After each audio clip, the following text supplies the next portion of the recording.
बिस्मिल्लाहिर्रहमानिर्रहीम। अस्सलामु अलैकुम वरहमतुल्लाहि वबरकातुहू।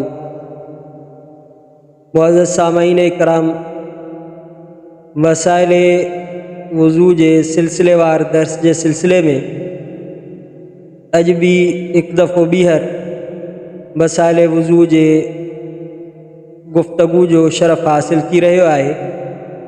अज जो सब खां पहिरियों मसलो आहे तो मुतवज़ी के वज़ू करण वारे के कंहिं बीमारी जे करे पेशाब बंदि थी वियो आहे, पेशाब वारी नाली में का थेली वग़ैरह लॻल आहे, के थिएटर आहे जंहिंमें पेशाब गॾु थो थिए, त उन सूरत में इहो माण्हू माज़ूरीन जे हुकुम में आहे, माज़ूर आहे। अहिड़ी हालत में उनखां नमाज़ माफ़ न आहे, बल्कि हर नमाज़ जे लाइ नओं वज़ू कंदो ऐं उन वज़ू सां उन वक़्त जे दौरान जेतिरियूं नमाज़ूं पढ़णु चाहे पढ़ी सघे थो। जेकॾहिं बीही करे पढ़ी सघे थो त बीही करे नमाज़ पढ़े, बसूरत दीगर वेही करे नमाज़ पढ़े।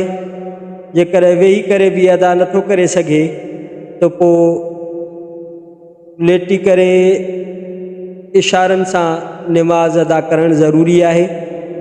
ऐं उन भली थेली लॻल हुजे ऐं उन में पेशाब जमो थिए, इहो माज़ूरीन जे हुकुम में आहे ऐं उनखे हर नमाज़ जे लाइ नए सिर वज़ू करणु ज़रूरी आहे। ॿियो मसइलो आहे पेशानी जे मुतालिक़, त वज़ून में पेशानी जो शुमार काथूं थींदो आहे। हिकिड़ा माण्हू अहिड़ा हूंदा आहिनि जिल बिल्कुलु असला यानी गंजा, ऐं ॿिया क़िस्म जा अहिड़ा माण्हू हूंदा आहिनि जिन्हनि जा वार घाटा हूंदा आहिनि, उन्हनि खे अफ़रग वग़ैरह बि चइबो आहे। ऐं किन जा वार पेशानी खां बि हेठि ते हूंदा आहिनि, उन्हनि खे अग़म चइबो आहे, जीअं बादल वग़ैरह। इन्हनि सूरतुनि में पेशानी जे धोइण वारो जेको हुकुम आहे उहो काथूं शुमार थींदो। पेशानी जे धोइण जो हुकुम उहो ई आहे जेको आम ऐं अक्सर इंसाननि जे वार फुटण जी जॻह आहे, पेशानी जे वारनि जे फुटण जी, उतां खां मुंहं जे धोइण जो हद शुरू थिए थी। पोइ चाहे उहो गंजो हुजे त उतां शुरू न कबो जिथे उन जा मथे ते वार हुजनि उते शुमार करे उतां उनखे मुंहं में शुमार कजे, ईअं न थींदो।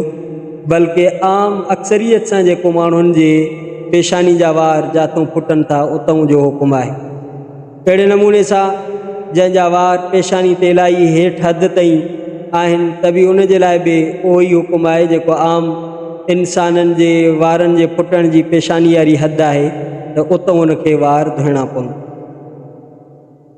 आख़िरी ऐं मसइलो आहे त जेकॾहिं जिस्म ते ॻोर जे ज़रिए सां खून कढायो वियो आहे, या को अहिड़ो जीत जंहिं रत पीती आहे, रस चूसी आहे, जेकॾहिं उन एतिरी मिक़दार में इंसान जे जिस्म मां रत पीती आहे, जेकॾहिं उन रत खे कढी करे जिस्म ते हारजे वहाइजे त उहो वही हले एतिरी मिक़दार में निकिती आहे या उन मूज़ी शइ पीती आहे रत, त पोइ इन सां वज़ू भॼी थो पोए, वज़ू बाक़ी न रहंदो, ॿीहर वज़ू करिणो पवंदो।